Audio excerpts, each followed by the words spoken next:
Bueno, me parece que es importante situar esta decisión que se está tomando el día de hoy en el contexto que tiene, en el contexto del estado de Chiapas desde la reforma del 2014 a la fecha, el contexto de un estado que pareciera que ha vivido al margen del estado.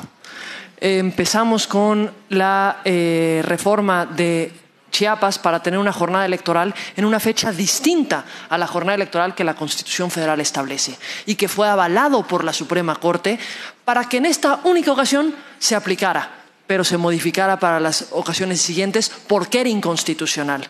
Después tuvimos el proceso electoral del 2015 en Chiapas, que recordemos que los partidos políticos no postularon en paridad, pero peor aún que los partidos políticos no hayan postulado en paridad, las autoridades del instituto de ese entonces permitieron y avalaron la postulación de candidaturas que estaban muy lejos de cumplir con el principio de paridad.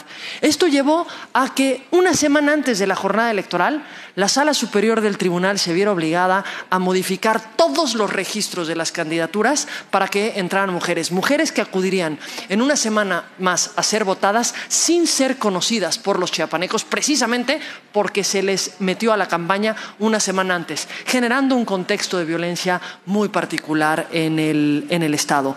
Ese mismo proceso electoral, recordemos un fraude en el voto de los chiapanecos residentes en el extranjero y esto nos llevó a incluso modificar la integración, a destituir a todos los integrantes de ese Consejo General y a nombrar nuevamente a los consejeros y las consejeras que hoy integran el Consejo General del Instituto Electoral y de Participación Ciudadana de Chiapas. Más reciente tenemos hace un par de no creo ni semanas, la reforma constitucional de dudosa constitucionalidad en la que se permite que un gobernador deje de ser gobernador para ser senador, dejar de ser senador y luego regrese a ser gobernador. Y eso en fechas muy recientes. Y después tenemos conocimiento de lo que está ocurriendo ahora. Aquí para. ¿Qué es lo que está ocurriendo ahora? Ahora están tomándose medidas por parte de distintos partidos políticos, ya lo señalaba el consejero presidente, el Partido Verde Ecologista de México, el Partido Nueva Alianza, el Partido Mover a Chiapas, el Partido Chiapas Unido, en un caso el Partido Revolucionario Institucional, renunciando a mujeres para que no haya una sola mujer en la lista que pueda ocupar el lugar por representación proporcional de las mujeres que podrían ocupar esos cargos, para que ocupen su lugar hombres. Esto para aquí. El Estado de Derecho no puede dejar de ser un Estado de Derecho en una entidad federativa de esta República. Y en lo electoral hoy tenemos una circunstancia muy distinta. Y creo que eso es un punto que tenemos que mirar. Tenemos una autoridad electoral local que está actuando muy distinto de lo que ocurrió en las elecciones pasadas. Muy distinto. Tenemos una autoridad electoral local cuya Comisión Provisional de Igualdad de Género y No Discriminación, desde el momento que advirtió que estábamos ante este contexto, empezó a adoptar medidas. Empezó a adoptar medidas para cómo se tomaban las ratificaciones de las mujeres que estuvieran renunciando, precisamente para generar un ambiente de confianza, para buscar las condiciones para poder identificar si estábamos ante un acto de presión, ante un acto de coacción o qué características tenían estas renuncias, porque pues uno puede comprender que haya una renuncia voluntaria por una decisión personal de un hombre o de una mujer. Pero cuando tenemos las renuncias de todas y cada una de las mujeres que podrían obtener el cargo por representación proporcional, entonces ya salimos de la normalidad. Ya estamos ante un caso que requiere de una acción distinta. Y el Instituto Electoral de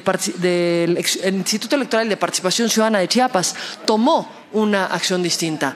La Comisión de Igualdad de Género y No Discriminación empezó con los mecanismos para las ratificaciones de las candidatas, nos buscó para buscar una actuación conjunta. El día de hoy tiene circulado un proyecto en el que da un mensaje clarísimo. Esto no pasa. No va a darse la consecuencia que se busca que se dé. Pero esto no va a pasar no solo en Chiapas, no va a pasar en el resto del país. Este no es un nuevo camino que se va a abrir para los partidos políticos para tratar de burlar la norma y poder con esto no incorporar a mujeres al espacio público. a los cargos de elección popular. Eso no va a ocurrir. Y precisamente por eso este Consejo General adopta un criterio general que aplica a todas las entidades federativas.